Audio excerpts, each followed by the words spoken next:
Sinepju graudiņš. Vārds katrai dienai. Izdari pareizo izvēli.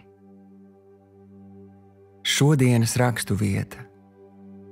Bet apvelciet to Kungu, Jēzu Kristu, un nekopiet miesu uz kārībām. Romiešiem 13. nodaļa, 14. pants. Glika bībele. Šodienas pārdomas. Kopš Ādams un Ieva izvēlējās ēst no ļauna un laba atzīšanas koka, cilvēkiem katru dienu ir jāizdara izvēle. Izvēle kalpot ļaunajam vai labajam, kalpot kārībām, kas dzemdē grēku un nāvi, vai Kungam Jēzum Kristum, kurš dod dzīvību un dzīvības pārpilnību.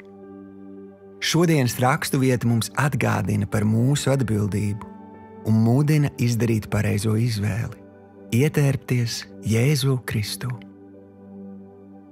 Līdzīgi kā mēs ietērpjam savu miesu dabiskajā apģērbā, mums katru dienu ir jāietērp sevi Dieva vārdā kā apģērbā. Mums jāietērp ausis, klausoties vārdu. Mums jānosedz acis, fokusējoties uz to, kas iepriecina mūsu mīļo debesu Tēvu.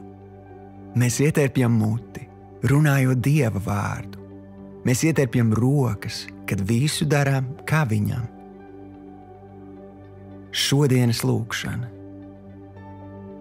Tēvs, es šodien atsakos kalpot kārībām, apmierinot savas fiziskās dabas ļaunās tieksmes.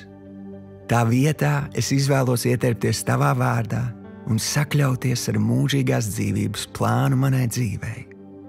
Jēzus vārdā. Āmen.